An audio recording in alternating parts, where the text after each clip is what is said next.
Now all of a sudden eternal things, they start getting brighter and brighter. What's happened? God is in you of a truth.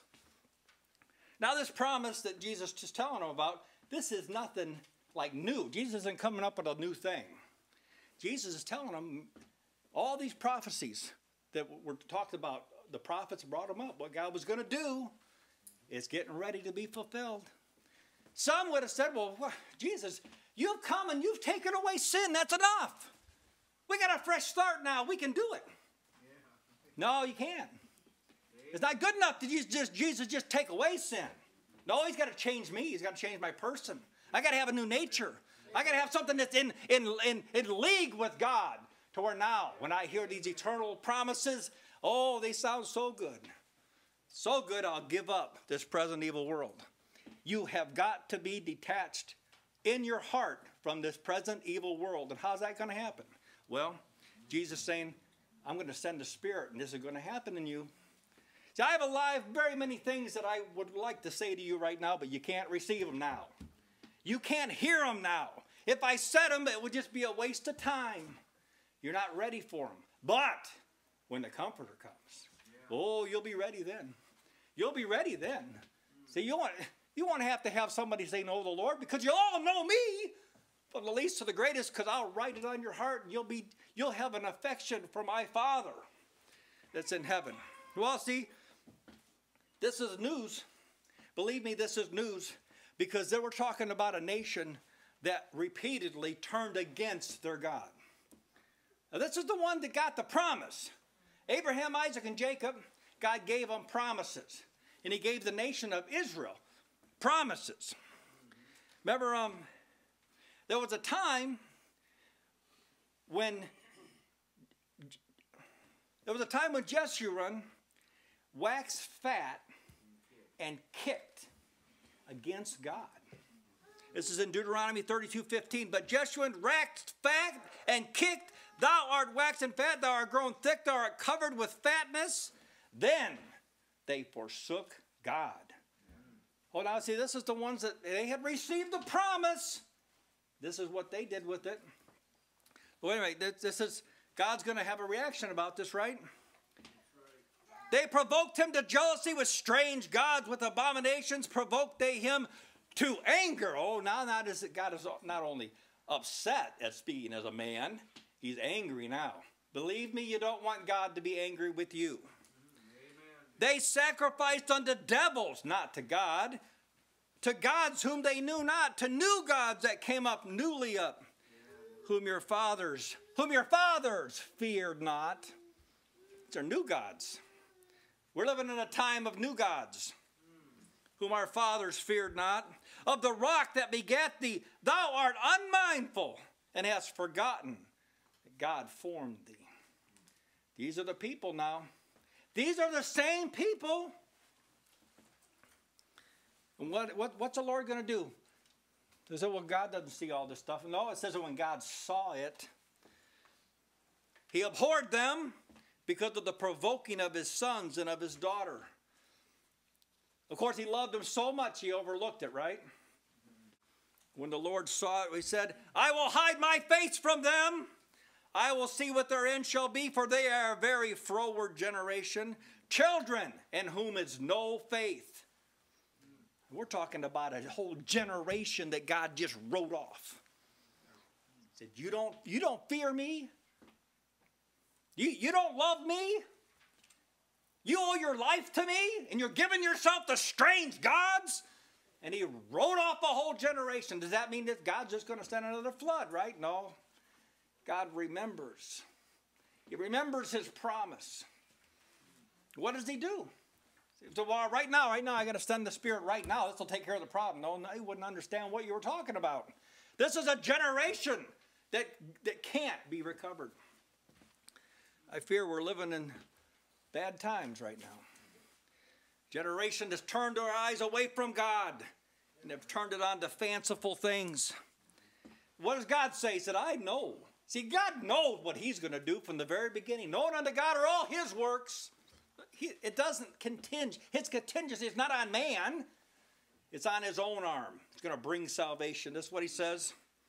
From them he was going to hide his face, but what's he going to do? They've moved me to anger with their vanities. I will move them to jealousy with those which are not a people. Yeah. I know how to bring them back. God's already thinking, in the time of great trouble, as you might say, man wouldn't have the capacity to be able to do it. See, in wrath, man can't remember mercy, but God can. Right in the heat of wrath, when he's speaking out these sentences against man, he remembers mercy. Why? Because he made a promise. That's why. I'll provoke them to anger with a foolish nation.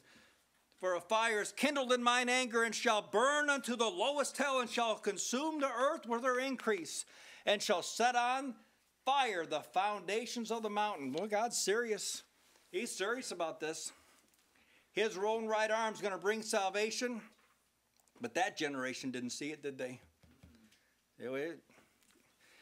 Deuteronomy 29:28 says, and the Lord rooted them out of their land in anger and in wrath and in great indignation and cast them into another land. Then what was your reward? Well, this is what their reward was. When God's wrath can be kindled against his own people, what will happen to the rest of the world? If he could treat his own people like this, can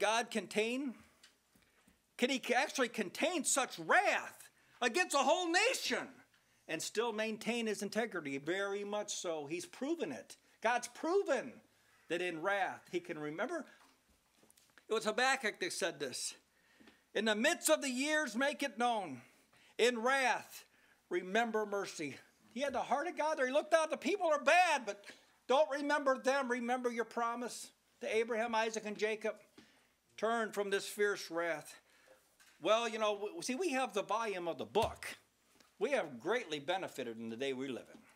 We have the volume of the book. They didn't have that. It looked like they had been cast off forever. But they hadn't been, because God remembers his promise. Now, Isaiah prophesied of this, and he said in Isaiah 44:1, yet now hear, O Jacob, my servant Israel, whom I have chosen. Thus saith the Lord that made thee and formed thee from the womb, which will help thee. Fear not, O Jacob, my servant, and thou Jeshurun, whom I have chosen. Listen to how God's talking. It's the same people now. The same nation.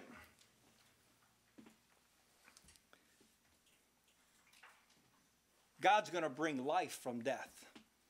Yeah. He's going to do it. He's going to prove that he has the capacity to the worst of circumstances, the worst of situations. He's going to turn it around. How? How's God going to do that? It's what he says. I will pour water on him that's thirsty. There's thirsty people out there. They're not from the same generation. They're thirsting for that land. They hear stories of it. Remember Gideon? They hear stories, and it wells up inside of them, and they're thirsty. Amen. It kind of moved God in his heart. And floods upon the dry ground. I'll pour my spirit upon thy seed. Oh, this is good news for Jacob, isn't it? Yes, good news. And my blessing upon who? Thine offspring. These ones that apparently don't deserve it, but I promised that I'd make of them a great nation, and now I'm going to pour my spirit. See, this is their problem. This is why they can't do it. We don't have the same heart. Can two that are not in agreement walk together? Can they? They can't. Well, God's going to make them in agreement here. New life, new desires, new opportunities. See, God was going to make all things new.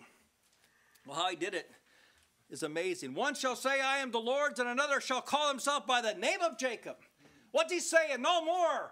When people say that Jacob and Israel, are they going to say, speaking like God's not going to leave his name in the dirt. He's going to lift it up on the dung heap. He's going to set it among kings. People are going to say, I want to be named after Jacob. I want to be named after Israel. I want to be identified with the God of Jacob. God has associated himself with his people. And he's not content to leave them in a fallen condition. He will not do